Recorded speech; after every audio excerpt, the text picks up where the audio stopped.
Swastiastu, selamat pagi, salam sejahtera untuk kita semua. Bapak Ibu yang saya hormati, perkenalkan, nama saya Dr. Anak Agung Gede Agung Intra Pratama, SHMH. Saya sendiri sebagai dosen di Fakultas Hukum Universitas Ngurah Rai pada program studi hukum dengan nomor NIDN 0802129601. Video yang saya buat adalah pernyataan diri dosen dalam unjuk kerja Tridharma Perguruan Tinggi PDD UKT PT.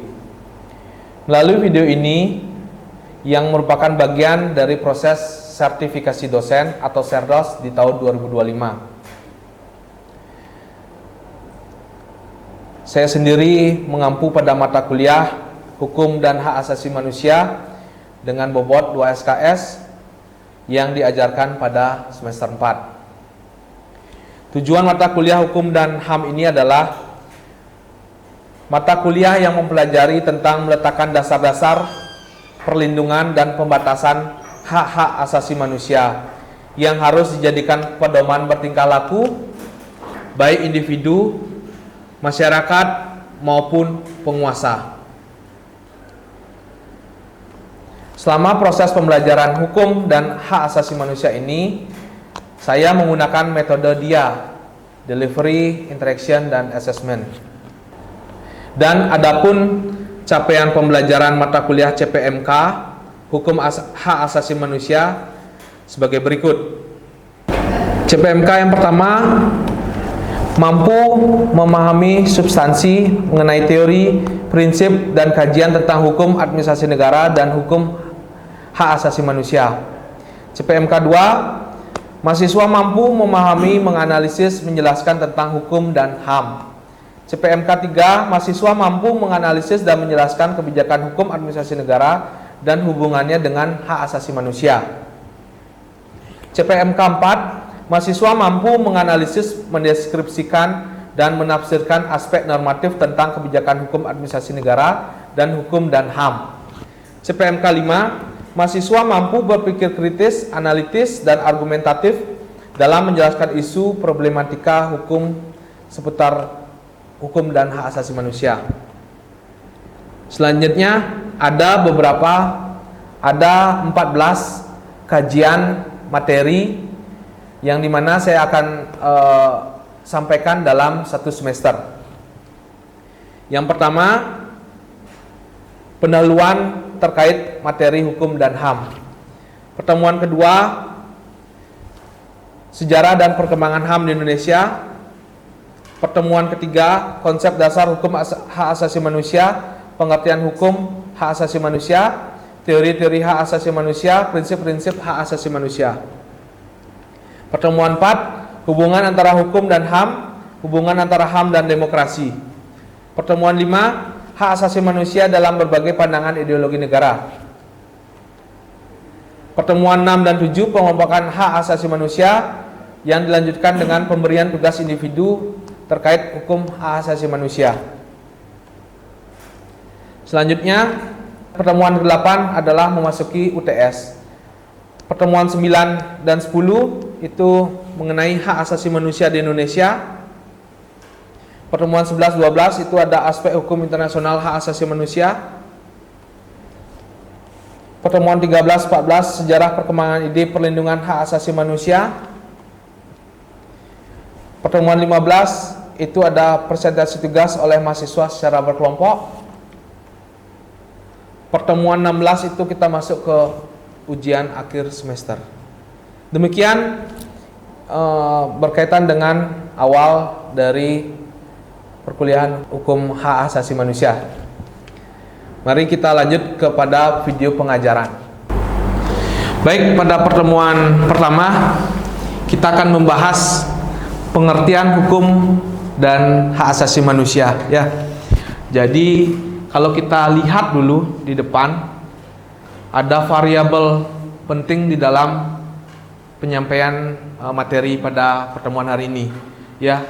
Ada hukum dan hak asasi manusia. Jadi dua kata yang sangat berbeda. Jadi antara hukum dan hak asasi manusia. Kalau kita berbicara hukum, mungkin rekan-rekan mahasiswa sudah mengetahui ya berkaitan dengan apa itu hukum ya. Jadi itu ada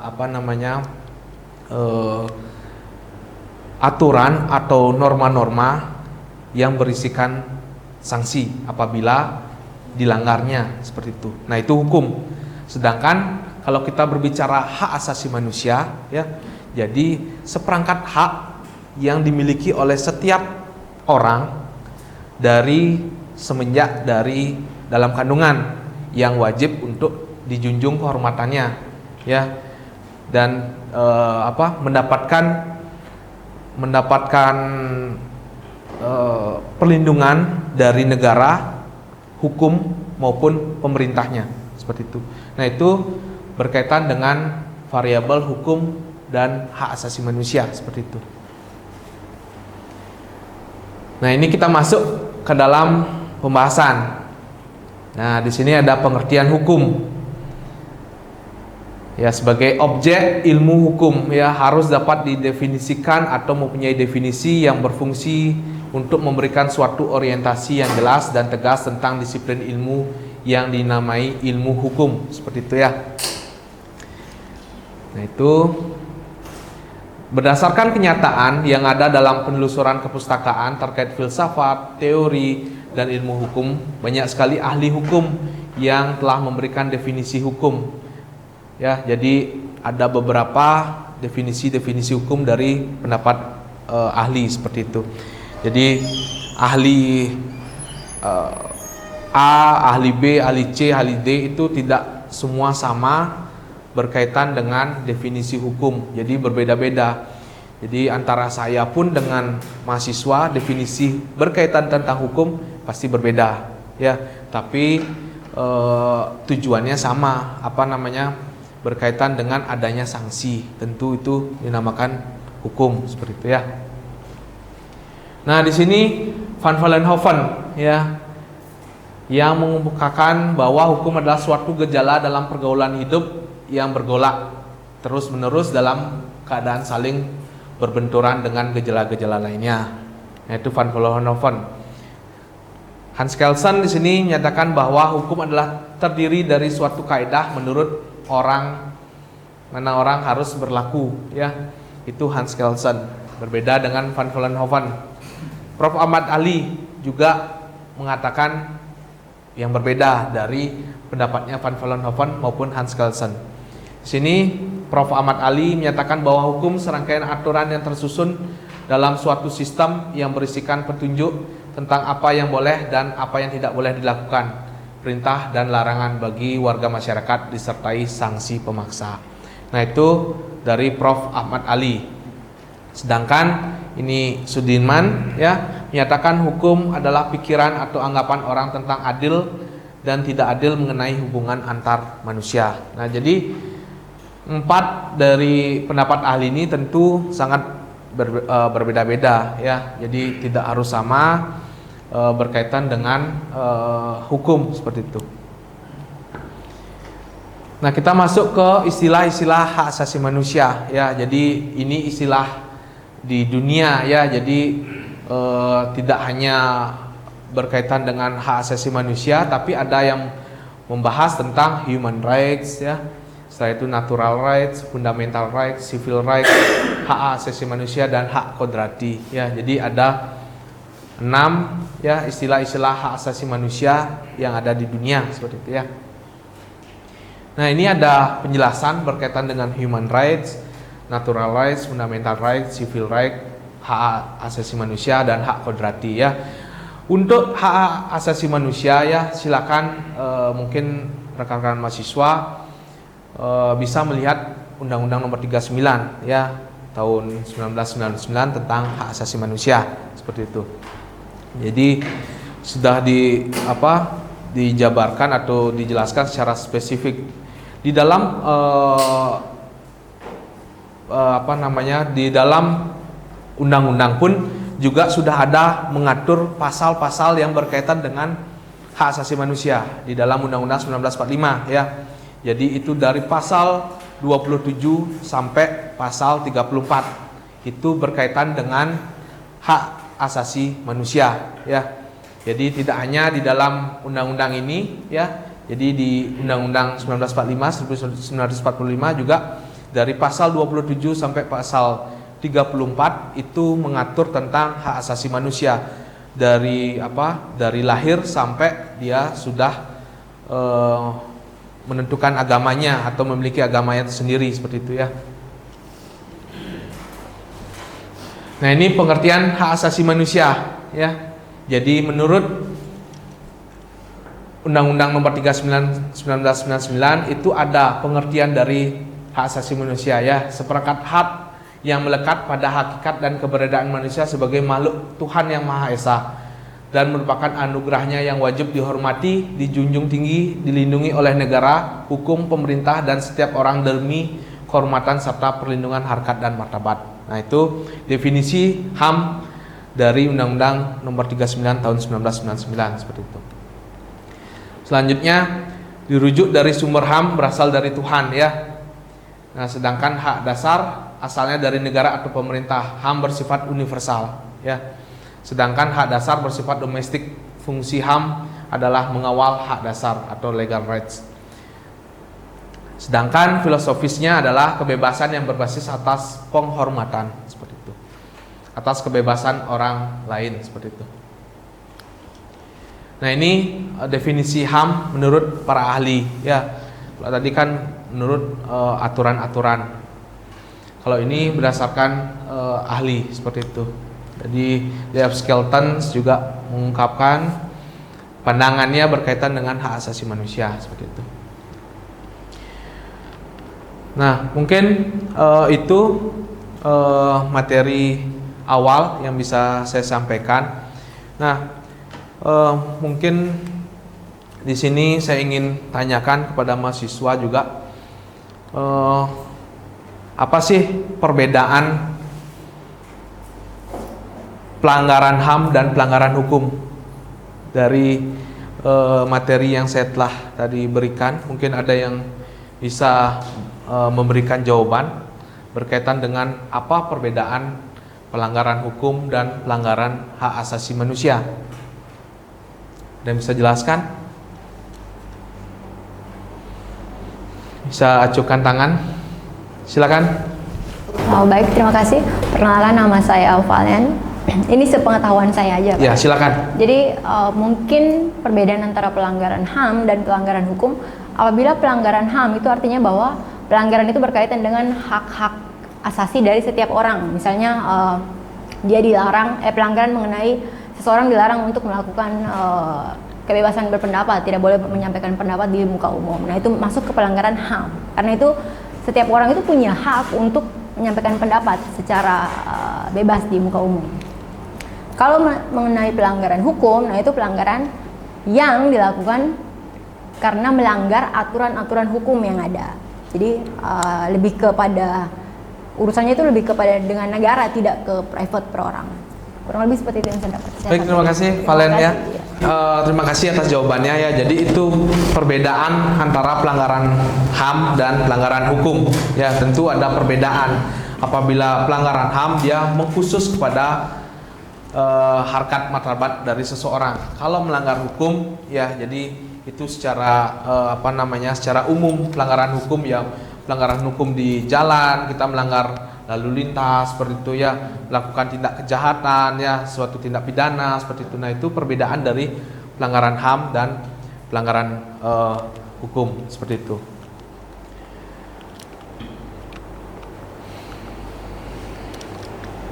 Nah, jadi di dalam materi ini apakah rekan-rekan mahasiswa sudah mengerti atau ada yang ingin ditanyakan berkaitan dengan perkuliahan awal dari hukum dan hak asasi manusia ini? Ada yang ingin ditanyakan? Jelas, Pak. Sudah jelas. Ya, jadi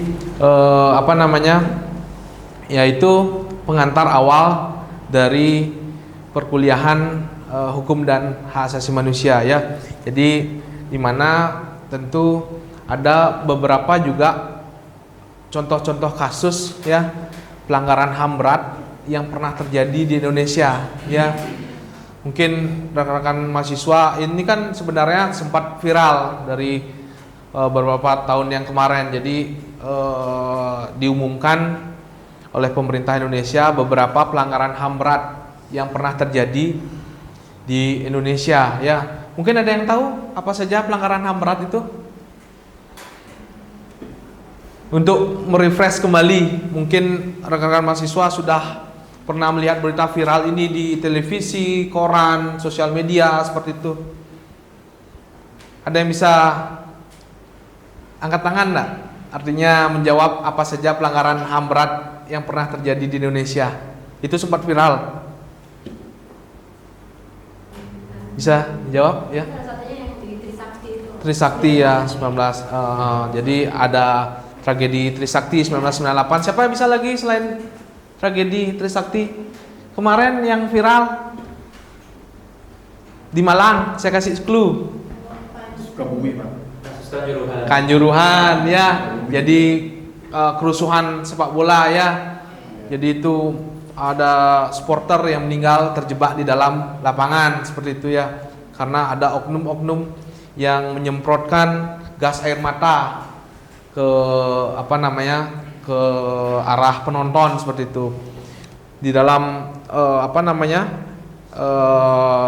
standar FIFA itu kan tidak diperkenankan atau tidak diperbolehkan untuk adanya gas air mata masuk ke dalam stadion seperti itu ya.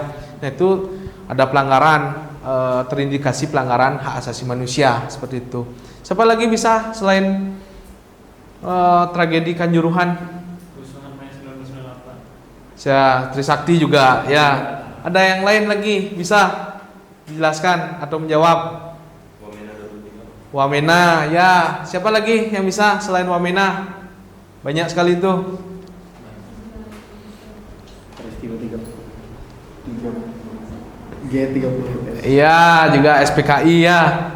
Jadi banyak sekali pelanggaran-pelanggaran HAM berat yang pernah terjadi di Indonesia ya. Tadi Wamena, Trisakti, habis itu Kanjuruhan, setelah itu ada kerusuhan di Wasior, Papua seperti itu ya. Jadi banyak sekali